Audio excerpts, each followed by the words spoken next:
नमस्कार शेतकरी मित्रांनो, आपण आज आहोत सातारा येथील देशमुख साहेबांच्या प्लॉटवरती. आता इथे जी आपली लागवड चालू आहे जापानी जैन आंब्याची, बघा जर बघितलं तर फक्त 3-3 फुटावरती ही आंब्याची लागवड आहे. अतिघनदाट लागवड आणि बॉन्साय पद्धतीचे हे झाड असल्यामुळं हे जास्त उंच होत नाही. हे पुढच्या 10 ते 15 वर्षात 4 ते 7 फूट उंचीचं बनणार आहे. आणि ह्या झाडाची खासियत बघा, जर आता बघितलं हे झाड तर हे डेव्हलप झाल्यानंतर आज आपण फक्त याला एक छत्रीचा आकार देणार छोटा, आणि एका झाडातून मिनिमम 1 कॅरेट म्हणजे 20 किलो आंबे घ्यायचे आहे.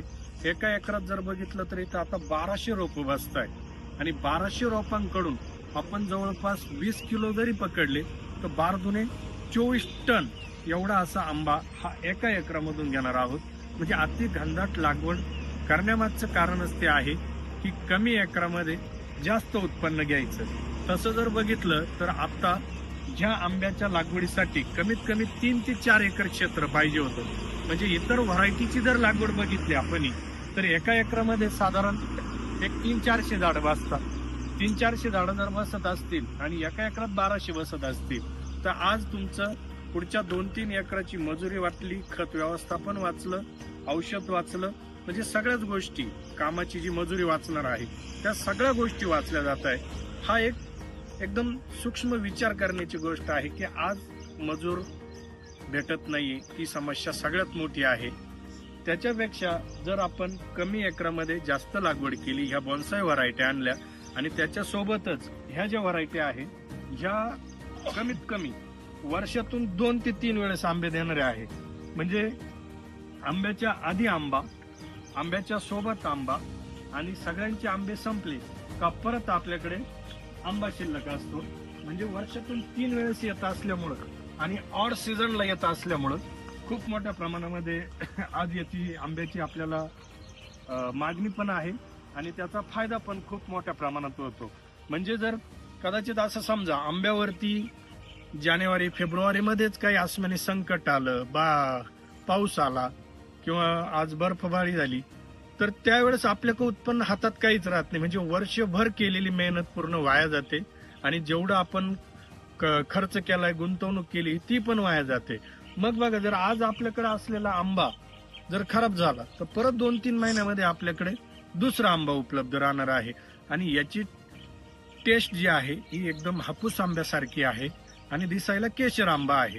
म्हणजे मार्केटमध्ये येत्या काळामध्ये झेन आंबा हा खूप मोठ्या प्रमाणामध्ये खूप नाव बनवणार. आज आपण वर्षातून 2 ते 3 वेळेस घेत असल्यामुळे, ऑड सीझनला असल्यामुळे त्याला खूप मोठ्या प्रमाणामध्ये, चांगल्या प्रमाणामध्ये मार्केटमध्ये भाव भेटतोय. आज जर बघितलं तर मार्केटमध्ये ऑगस्ट महिन्यामध्ये आंब्याला आंबे राहिलेले नाही. तर मी आपल्या व्हिडिओच्या शेवट ह्या आपण आज ऑगस्टमध्ये असलेले आंब्याची ज्या जुन्या बागा आहेत त्याचे काही व्हिडिओ आणि फोटो त्याच्यात टाकणारच आहे. म्हणजे ते बघायला भेटतील आपल्याला की ऑगस्ट महिन्यामध्ये पण आपल्याकडे आंब्याला आंबे आहे. आता आज ही लागवड होती, आपण बोलतोय ऑगस्ट महिन्यामध्ये. ऑगस्ट महिन्यामध्ये आज देशमुख साहेबांचे 1200 झाडं लागत आहे.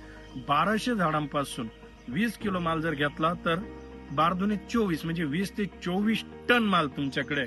आंब्याचा रेट एकदम मिनिमम दराने जरी विकला, 50 ते 100 रुपयाने जरी विकला तरी 10-12 लाख रुपये आपण आंब्याच्या एका एकर शेतीमधून नक्की घेऊ शकतो.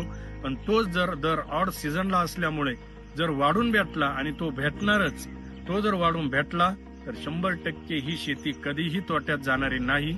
सुरुवातीला आज आपण ज्या लागवडी करतोय ह्या इतर देशांच्या तुलनेत जर बघितलं तर आपण ह्या लागवडीच्या संदर्भात खूप मागास आहे. आजही आपण 15-15, 20-20 फुटावरती, 10-10 फुटावरती झाडं लागवड करतोय. ती 300-400 झाडं बसतात. मग त्याच्यावर खर्च, त्याच्यावर मजुरी, हे सगळं जर केलं नंतर त्याच्यातून उत्पन्न घ्यायची वेळ आली तर तो टाळाबेरीज बसत नाही. केलेला खर्च आणि येणारं उत्पन्न याची कुठलीही टाळाबेरीज बसत नाही. म्हणून आज आपल्याला जे शेतकऱ्याचे मेन लिकेज आहे, मजुरी, खत, औषधं आणि इतर ज्या गोष्टी आहे ह्या आपल्याला कमी करायच्या आहे. म्हणजे त्या कमी झाल्या तर आपण घेतलेल्या उत्पन्नाची शिल्लक बाकी शिल्लक राहते. म्हणजे आपल्याकडे काही पैसा फंड शिल्लक राहतो. का जेणेकरून ते सगळं वाचतंय इतर एकरचा खर्च करण्याचं. तर ह्या पद्धतीने जर शेतकरी केली तर शेतकरी राजा सदन झाल्याशिवाय राहणार नाही. यामध्येच आपण आता ही तिसरी लॅटर दिसते आपल्याला. इथं आपण पेरू पण लावणार आहे. आंब्यामध्ये पेरू जर लावला, आज आंबा डेव्हलप व्हायला 2-3 वर्ष लागणार आहे. एक 5 वर्षापर्यंत 5-6 वर्ष जर पेरूचं उत्पन्न आंतरपीक म्हणून त्याच्यातून घेतलं, जो पेरू आहे आपल्याकडे 8व्या महिन्यातच मार्केटला विकायला जातोय. जर 8व्या महिन्यात मार्केटला विकायला गेला, आंबा दुसऱ्या वर्षापासून जरी चालू झाला, तो कमी प्रमाणात दुसऱ्या वर्षी त्याचं यील्ड 3 ते 5 किलो येईल, तिसऱ्या वर्षापासून 10-15 किलो आणि चौथ्या वर्षापासून आंबा चालेल पुढच्या 30-35 वर्ष, तोपर्यंत प्रति झाड 20 किलो घ्यायचं आहे. पण त्याच्या आज जर पेरू आपला 9व्या महिन्यातच चालू झाला तर ते दुय्यम उत्पन्न आहे. म्हणजे थोडक्यात आंब्यात काम खूप कमी आहे. आपण काम करायचंय फक्त पेरूवरती. मग पेरूवरती काम करीत असताना ते ऑटोमॅटिक डेव्हलप होणार आहे. आंब्यात खूप कमी काम आहे. त्याची कटिंग आहे, वर्षातून एकदा खत व्यवस्थापन केलं का त्याच्याकडे खूप लक्ष देण्याची गरज नाही, जो डेव्हलप होईपर्यंत. परंतु पेरू काम चालत असल्यामुळं आंब्यावरती ऑटोमॅटिक चालेल. म्हणजे पेरूला जे लिक्विड चालले, खतं चालले, औषधं चालले, स्प्रे चालले, त्याच्यासोबत 100% आंब्यावरती पण काम होतं. आपलं कामच ते आहे की फक्त लागवड करणे नव्हे. आपण आज एवढा लांबून देशमुख साहेबांनी आज त्यांनी मला शब्द दिला आहे की हा फक्त 1 एकरचा डेमो आहे. साहेबांचं जर तुम्ही बघितलं तर इथं या डोंगराच्या बाजूला परत एक 14 एकरचं क्षेत्र आहे. साहेबांनी सांगितलं की हा प्लॉट एक 8-9 महिन्यात डेव्हलप झाला का ते 100% आपल्याला फळ शेतीमध्येच काम करायचं आहे आणि त्या फळ शेतीवरतीच काम करून ते परत आपल्याला मोठ्या प्रमाणामध्ये इथे शेतकरी देणार आहेत. त्यांचं नेटवर्क पण खूप चांगलं आहे, त्यांचं सामाजिक कार्य पण खूप चांगलं आहे.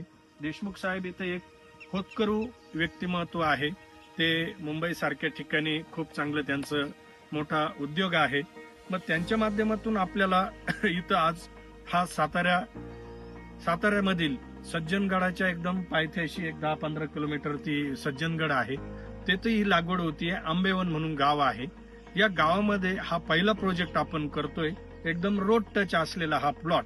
सगळ्या बाउंड्री लाईनिंगला आपण परत नारळ पण लावणार आहेत, मोहगुनी पण लावणार आहोत. हा प्लॉट जसजसा डेव्हलप होईल तसतसं आपण 100% त्याची माहिती पुढच्या टप्प्यात देणारच आहे.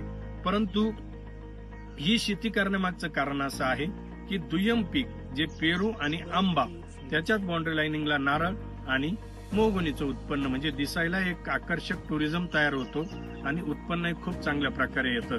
या शेतीमध्ये 1 एकरमध्ये 1-2 माणूस जरी असला तर तो सुंदर पद्धतीने तो डेव्हलप करू शकतो. जास्त मजुराची गरज नाही. ज्या वेळेस पेरूला पिशवी लावण्याची गरज येईल, ज्या वेळेस माल तोडण्याची गरज येईल, त्यावेळेस मजूर आणून आपण तात्पुरतं ते काम करू शकतो. इतर वेळेस खूप मोठ्या प्रमाणात काम नाही. आंब्यात तर खूपच कमी काम आहे. पेरूत जे काम आहे तेच त्या माणसांनी जरी केलं तरी 2 माणसं 1 एकरची शेती खूप चांगल्या पद्धतीने डेव्हलप करू शकता. या पद्धतीने जर आपल्याला शेती करायची आहे तर आपलं काम काय आहे की फक्त रोपटं देणे नाही, रोपट्याच्या सोबत त्याला यथोचित मार्गदर्शन करणं हे आपलं काम आहे. म्हणजे प्लॉट लागवडीपासून तर तो डेव्हलप करून देईपर्यंत आपण शेतकऱ्याच्या सोबत असतो. प्रत्येक महिन्याला बांधावरती जाऊन शेतकऱ्याचा संपूर्ण प्लॉटवरती नियंत्रण ठेवतो. त्याच्यावरती कुठले आजार येतात ते येऊ नये म्हणून प्रिव्हेंटिव्ह काय काम करायचं आणि ते डेव्हलप करण्यासाठी अजून कुठल्या गोष्टी कराव्या लागतील, ह्या सगळ्या गोष्टी आपण शेतकऱ्याच्या सोबत 100% कन्सल्टिंग करून देतो. आणि 1 वर्षभर त्या शेतकऱ्याकडून आपण कुठलीही फी घेत नाही. लागवड झाल्यापासून तर 1 वर्ष म्हणजे त्याचं फळ त्याच्या पदरात येईपर्यंत आपण शेतकऱ्याकडून कुठलाही पैसा घेत नाही. त्यामुळे ह्या शेतकरी राजाला आपल्याला आज आधुनिकतेकडे न्यायचं आहे. बघा, जर आता बघितलं आपण तर सगळ्या शेतीला साहेबांनी कुंपण करून घेतलं आहे. त्याच्यासोबतच लगेच CCTV कॅमेरा येणार आहे, त्याच्यासोबत लगेच जीवामृतची बॅग येणार आहे. म्हणजे पुढल्या टप्प्यात आपल्याला रासायनिक कामच करायचं नाही.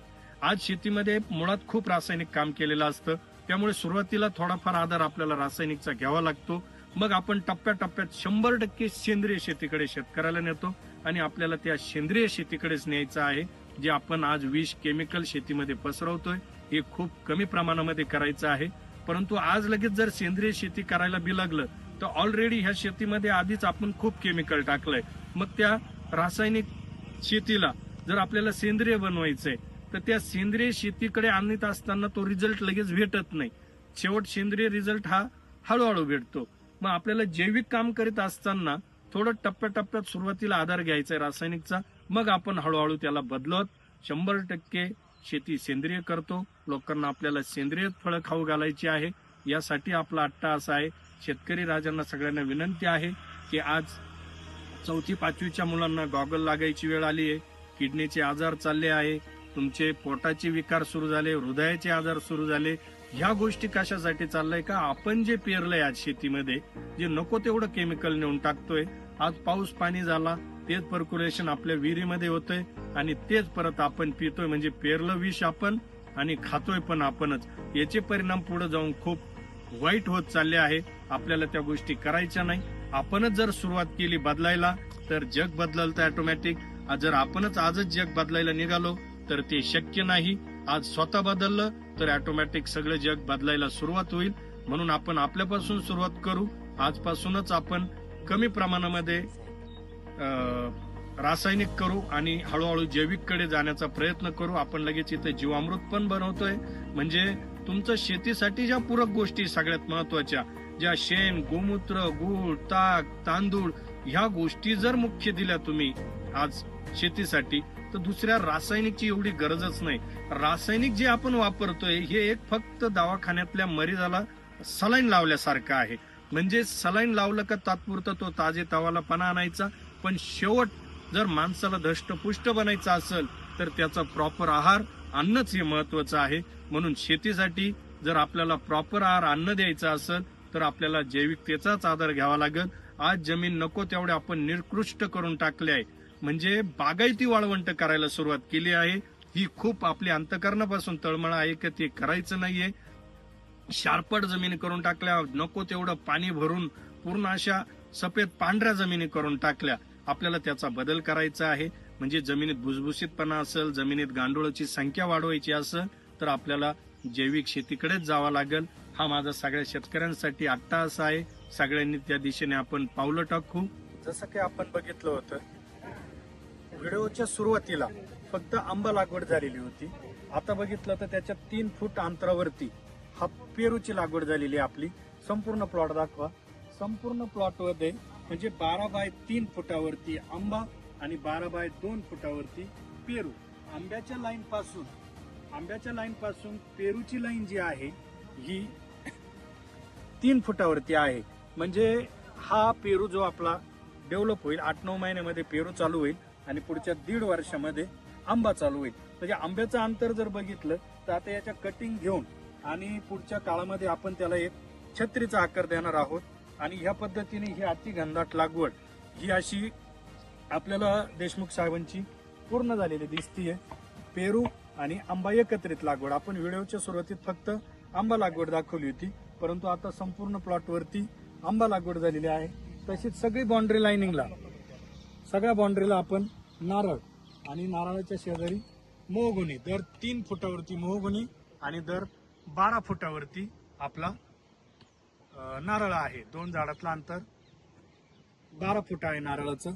या पद्धतीनं ही सगळी जी लागवड आहे ती पूर्ण झाली आहे. म्हणजेच एकूण ह्या शेतीमध्ये जवळपास बघितलं तर 7 ते 8 एकराची झाडं लागलेली आहे. म्हणजेच 3 एकराचा आंबा, 3 एकरचा पेरू. म्हणजे इथे आंबे आपले पेरू लागले आहे 1800 आणि आंबा लागला आहे 1200. आणि पूर्ण बाउंड्री लाईनिंगला जर बघितलं तर पूर्ण बाउंड्री लाईनिंगला एकूण यांचे 60-70 नारळाची झाडं बसले आहे आणि जवळपास 300 मोहगुनी बसले आहे.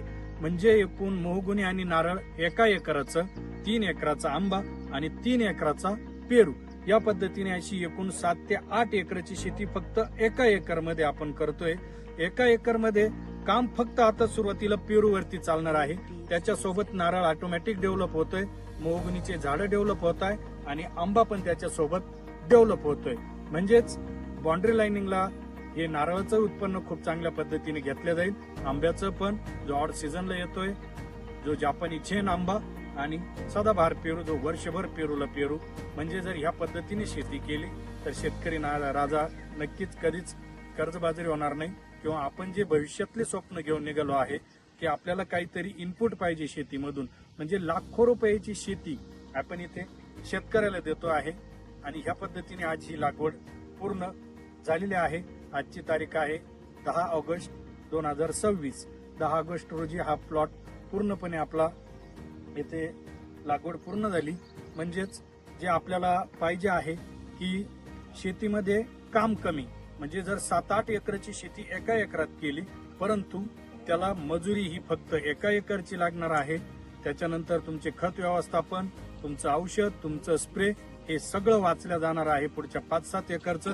आज जर याची निंदणी खुरपणी करण्याची वेळ जर आली तर आपल्याला फक्त एकाच एकरची निंदणी खुरपणी करावं लागेल आणि मजुरी बाकी 5 ते 7 एकराची पूर्णपणे आपण वाचवणार आहेत. पुढच्या टप्प्यामध्ये याला वीड मॅट टाकणार आहोत आपण. एकूण 2 फूट, मध्यभागी 3 फूट आणि त्या बाजूने परत 2 फूट. म्हणजे याचं निंदणी खुरपणी किंवा तणनाशक मारण्याचं पुढचं काम सगळं बंद होईल आणि फक्त मधल्या जागेमध्ये आपण छोटा रोटावेटर 100% मारू शकतो. म्हणजे आपली मशागत खर्च पण पुढच्या 30-35 वर्षासाठी वाचली आणि जे मजुरी लागणार आहे ही पण सगळ्या पद्धतीने आपली वाचलेली आहे. धन्यवाद.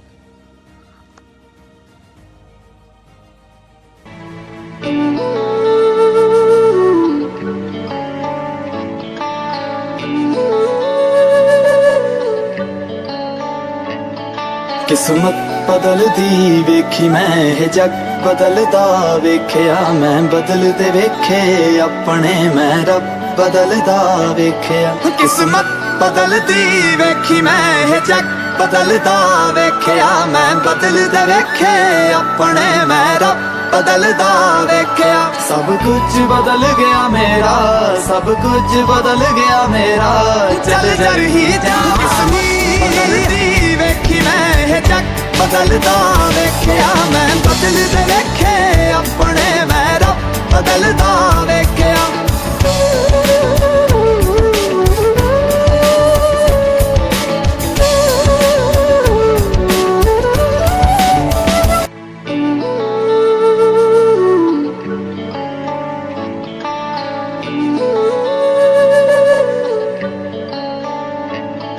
किस्मत बदलदी वेखी मैं हे जग बदलदा वेख्या मैं बदलदे वेखे अपने मैं रब बदलदा वेख्या. किस्मत बदलदी वेखी मैं हे जग बदलदा वेख्या मैं बदलदे वेखे अपने मैं रब बदलदा वेख्या. सब कुछ बदल गया मेरा, सब कुछ बदल गया मेरा, चल जर ही जावांगी.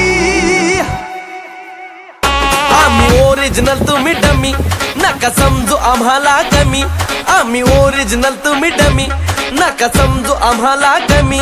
जिथं दहशत करताय तुम्ही तिथंच वन साइड किंग हाय आम्ही. तिथंच वन साइड किंग हाय आम्ही.